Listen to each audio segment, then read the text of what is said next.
Subscribe करिए हमारा channel crazy GK tricks और इस बेल आइकन को दबाइए सबसे तेज जीके अपडेट के लिए। Hello friends, welcome to crazy GK tricks. दोस्तों, आज इस वीडियो में हम बात करेंगे न्यूट्रिएंट्स की, पोषक पदार्थ। साइंस का काफ़ी इंपॉर्टेंट टॉपिक है ये। इस टॉपिक में हम डिस्कस करेंगे कार्बोहाइड्रेट, प्रोटीन और वसा को। काफ़ी क्वेश्चंस बनते हैं एग्जाम में इस टॉपिक से। साइंस का काफ़ी इंपॉर्टेंट टॉपिक है, तो आज पूरा लेक्चर हम इसको अच्छे से समझेंगे और साथ में एक very important question answer test भी लगाएंगे, जो कि लास्ट ईयर में जो क्वेश्चन पूछे हैं इस टॉपिक से हम उनको आसानी से सॉल्व कर लेंगे। ठीक है फ्रेंड्स, चलिए दोस्तों वीडियो को स्टार्ट करते हैं। सबसे पहले हम बात करते हैं पोषक पदार्थ, न्यूट्रिएंट्स होता क्या है। तो देखिए, जीवों में विभिन्न प्रकार की बायोलॉजिकल फंक्शंस होते हैं, जैविक कार्य होते हैं। तो इन सब बायोलॉजिकल फंक्शंस को बॉडी में अच्छे से एग्जीक्यूट करने का जो काम होता है, संचालित करने का काम होता है, वो कौन करता है? पोषक पदार्थ करते हैं, न्यूट्रिएंट्स करते हैं। ठीक है। अब ये बात आती है दिमाग में कि बायोलॉजिकल फंक्शंस क्या-क्या होते हैं। तो बायोलॉजिकल फंक्शंस क्या-क्या होते हैं? ऊर्जा उत्पन्न करना बॉडी में, मेटाबॉलिक एक्शन, उपापचय की क्रिया, ठीक है, शरीर की टूट-फूट की मरम्मत करना, ये सब जो होती हैं प्रोसेस होती है हमारी बॉडी में, बायोलॉजिकल फंक्शंस बोलते हैं इनको। इनको अच्छी तरीके से बॉडी में एग्जीक्यूट करना, संचालित करने का काम जो होता है वो होता है इन पोषक पदार्थों का। अब ये पोषक पदार्थ, न्यूट्रिएंट्स क्या-क्या होते हैं मैं आपको बता देता हूँ। कार्बोहाइड्रेट होते हैं, प्रोटीन होते हैं, वसा होते हैं, ये सब पोषक पदार्थ होते हैं। इसके अलावा विटामिन भी होते हैं, जल, लवण, ये सब होते हैं पोषक पदार्थ। उनको हम सेपरेट एक लेक्चर में डिस्कस करेंगे। विटामिन का एक सेपरेट लेक्चर बनाऊंगा मैं, उसमें हम सारे वो अच्छे से डिस्कस करेंगे। ठीक है। अभी हम बात कर रहे हैं कार्बोहाइड्रेट, प्रोटीन और वसा की। इन तीनों को एक साथ इसलिए लिया गया है दोस्तों, क्योंकि कार्बोहाइड्रेट, प्रोटीन और वसा जो होते हैं हमें बॉडी में ऊर्जा प्रदान करते हैं, और जबकि विटामिन जो होता है उससे हमें बॉडी में ऊर्जा प्रदान नहीं होती है। ठीक है, उसका काम अलग होता है बॉडी में, वो मैं आपको बाद में बताऊंगा। तो कार्बोहाइड्रेट, प्रोटीन, वसा का काम क्या होता है? मेनली होता है कि ये हमारी बॉडी को ऊर्जा प्रदान करते हैं। ओके। अब एक एक करके सभी को मैं डिस्कस करता हूं आपसे और अच्छे से आपको इंपॉर्टेंट पॉइंट बताता हूं जो एग्जाम में पूछे जाते हैं। सबसे पहले हम बात करते हैं कार्बोहाइड्रेट की। तो कार्बोहाइड्रेट क्या होता है? जब कार्बन, हाइड्रोजन, ऑक्सीजन एक फिक्स रेशियो में मिले होते हैं, 1:2:1 में, जो मिलकर एक पदार्थ बनता है, उसको हम क्या बोलते हैं? कार्बोहाइड्रेट बोलते हैं। ठीक है। शरीर में 50 से लेकर 75% तक की जो ऊर्जा होती है वो हमें कहां से मिलती है? कार्बोहाइड्रेट से मिलती है। तो देखिए, मान लो हमें एनर्जी बिल्कुल कम हो गई बॉडी में, तो कार्बोहाइड्रेट हमें क्या करता है? ऊर्जा प्रदान करता है। अगर बोल सकते हैं हम सिंपल वर्ड में, जैसे कोई बाइक है, उसमें फ्यूल का काम कौन करता है? पेट्रोल करता है। तो सेम हमारी बॉडी में फ्यूल का काम कौन करता है? कार्बोहाइड्रेट करता है। अगला ध्यान रखिए दोस्तों, इसके रूप होते हैं। कार्बोहाइड्रेट 3 टाइप का होता है: मोनोसेकेराइड कार्बोहाइड्रेट, डाइसेकेराइड और पॉलीसेकेराइड। तो इसके कौन कौन से फॉर्म होते हैं? देखिए, glucose, fructose, galactose, sucrose, maltose और लैक्टोज, ये सभी जो है ये कार्बोहाइड्रेट के रूप हैं। अब ग्लूकोज जो होता है वो सबसे जल्दी एनर्जी प्रदान करता है। ग्लूकोज, ध्यान रखिएगा, इन सभी में सबसे जल्दी एनर्जी कौन प्रदान करता है? ग्लूकोज करता है। फ्रुक्टोज जो होता है वो कहां से प्राप्त होता है? हमें शहद से फ्रुक्टोज प्राप्त होता है। तो ये इंपॉर्टेंट पॉइंट है, ध्यान रखिएगा। अगर 1 ग्राम ग्लूकोज के पूर्ण ऑक्सीकरण, मतलब 1 ग्राम ग्लूकोज को अगर हम दहन करते हैं, जलाते हैं, तो उससे हमें कितनी ऊर्जा मिलती है? 4.2 किलो कैलोरी ऊर्जा प्राप्त होती है। ध्यान रखिएगा, 1 ग्राम ग्लूकोज के पूर्ण ऑक्सीकरण पर। अगला पॉइंट आता है कि कार्बोहाइड्रेट का एक और मेन काम होता है कि न्यूक्लिक अम्ल का निर्माण करते हैं बॉडी में। और ये न्यूक्लिक अम्ल का काम क्या होता है? ये अनुवांशिक गुण जो होते हैं, जेनेटिक गुण जो होते हैं, उनको क्या करते हैं? एक पीढ़ी से लेकर दूसरी पीढ़ी तक ले जाने का काम करते हैं। कौन? न्यूक्लिक अम्ल। ओके। अब बात आती है कि कार्बोहाइड्रेट जो होता है वो हमें कहां कहां से प्राप्त होता है। तो गेहूं, चना, मक्का, बाजरा, आलू, शकरकंद, शलजम और शहद। ध्यान रखिएगा, शहद से क्वेश्चन पूछा जाता है। तो इन सब चीजों से हमें कार्बोहाइड्रेट प्राप्त होता है, ये उसके स्रोत हैं। तो ये मेनली बेसिक पॉइंट है कार्बोहाइड्रेट के बारे में जो आपको पता होना चाहिए। चलिए आगे बात करते हैं हम अब प्रोटीन के बारे में। प्रोटीन क्या है? प्रोटीन एक केमिकल कंपाउंड है, कार्बनिक यौगिक है, जो कि 20 अमीनो अम्ल से मिलकर बना होता है। 20 अमीनो अम्ल से मिलकर बना होता है ये प्रोटीन। ठीक है। हमारी बॉडी को 20 तरीके के प्रोटीन रिक्वायर्ड होते हैं। 10 तो क्या होते हैं दोस्तों? जो हमें हमारी बॉडी से खुद मिल जाते हैं, और 10 जो होते हैं वो हम भोजन से प्राप्त करते हैं। अगला पॉइंट ध्यान रखिएगा, शरीर में ऊर्जा उत्पन्न करना और शरीर की मरम्मत करने का काम होता है बेसिकली प्रोटीन का। ठीक है, मतलब ऊर्जा तो उत्पन्न करता है और शरीर की मरम्मत करने का काम इसका होता है। जो हमारे बॉडी में टिश्यू होते हैं, ऊतक होते हैं, उनका मरम्मत करने का काम किसका होता है? इस प्रोटीन का ही होता है।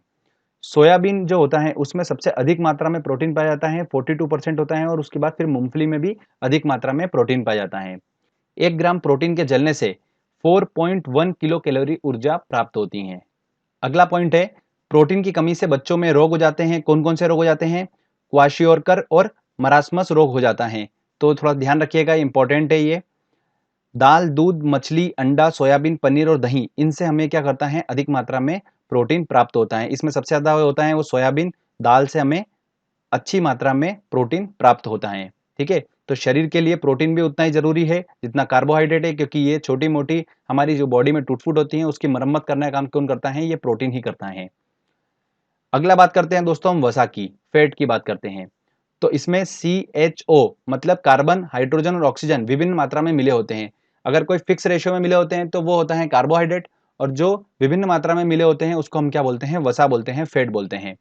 वसा जो होता है वो 20 डिग्री सेल्सियस पे ठोस अवस्था में होते हैं, परंतु अगर वो इस ताप पर अगर द्रव अवस्था में है तो वो क्या बोलते हैं? उनको हम तेल बोलते हैं। ठीक है, सामान्य व्यक्ति को 20 से 30% ऊर्जा जो होती है वो वसा से प्राप्त होना चाहिए। आपको मैंने बताया था 50 से लेकर 75% तक ऊर्जा जो होती है वो कार्बोहाइड्रेट से प्राप्त होती है, और 20 से लेकर 30% तक की जो ऊर्जा होती है वो वसा से प्राप्त होती है। ठीक है, अगला पॉइंट है कि वसा की कमी से स्किन रूखी हो जाती है और वजन भी कम हो जाता है। अगर वसा बॉडी में ज्यादा हो जाएगा तो हमें क्या हो जाएगा? मोटापन हमारा शरीर में आ जाएगा। कार्य क्या क्या होते हैं वसा के? शरीर को ऊर्जा प्रदान करने का काम होता है, स्किन के नीचे जमा होकर शरीर के ताप को नियंत्रित करने का काम किसका होता है? वसा का होता है। शरीर के अंगों को चोट से बचाने का काम भी किसका होता है? वसा, फैट का ही होता है। अब एक इंपॉर्टेंट पॉइंट ध्यान से सुनिएगा, प्रोटीन, कार्बोहाइड्रेट और वसा के बारे में आपको बता रहा हूं। अगर हम 1 ग्राम प्रोटीन का दहन करते हैं, ठीक है, तो उससे हमें कितनी ऊर्जा प्राप्त होती है? 4.1 किलो कैलोरी ऊर्जा प्राप्त होती है। कार्बोहाइड्रेट जो होती है उससे हमें कितनी ऊर्जा प्राप्त होगी? अगर हम 1 ग्राम कार्बोहाइड्रेट का दहन करेंगे तो 4.2 किलो कैलोरी ऊर्जा प्राप्त होती है। और अगर हम 1 ग्राम वसा का दहन करते हैं तो हमें कितनी ऊर्जा प्राप्त होती है? 9.2 किलो कैलोरी ऊर्जा प्राप्त होती है। इसमें से ध्यान रखिएगा, सबसे ज्यादा शरीर जो ऊर्जा प्राप्त करता है वो करता है कार्बोहाइड्रेट से। ठीक है, तो क्वेश्चन ये बनता है, तो कंफ्यूज मत होइएगा आप। क्लियर?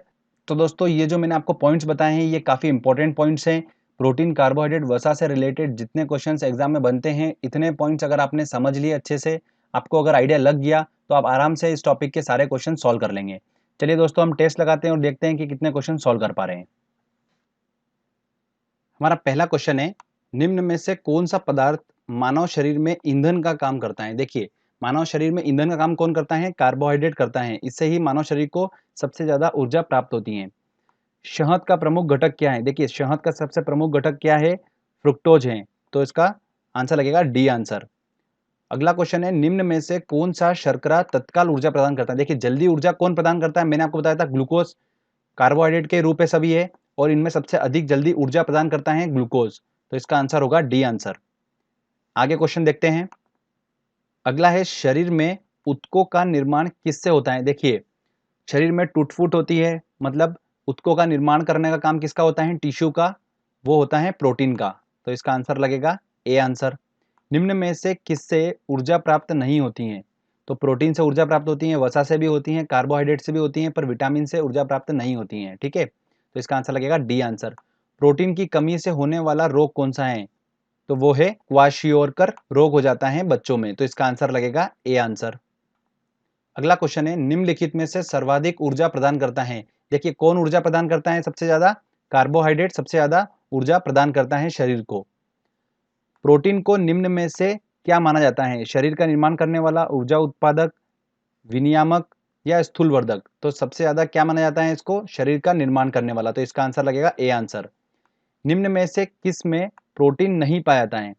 देखिए, मांस में पाया जाता है, दूध में पाया जाता है, दाल में पाया जाता है, पर चावल में कार्बोहाइड्रेट होता है, तो इसका आंसर लगेगा सी आंसर। इसमें प्रोटीन नहीं पाया जाता है चावल में। आगे और देखते हैं क्वेश्चन हम। सोयाबीन में प्रोटीन का प्रतिशत होता है? देखिए, सोयाबीन में 42% जो होता है वो प्रोटीन होता है, तो इसका आंसर लगेगा ए आंसर।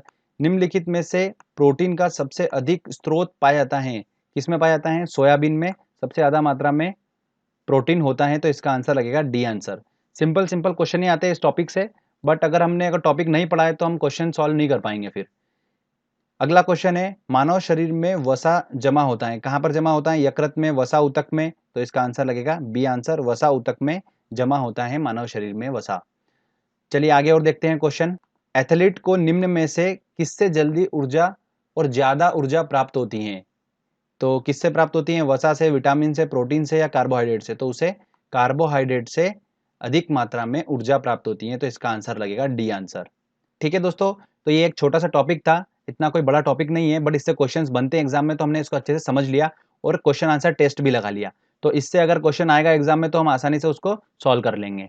तो फ्रेंड्स, अगर आपको वीडियो अच्छा लगा है तो जल्दी से इस वीडियो को लाइक करिए, दोस्तों के साथ शेयर करिए और कमेंट करके बताइए वीडियो कैसा लगा। अगर आपने अभी तक चैनल को सब्सक्राइब नहीं करा है तो प्लीज जल्दी चैनल को सब्सक्राइब कर लीजिएगा। मिलते हैं दोस्तों अगले वीडियो में, तब तक के लिए जय हिंद, जय भारत।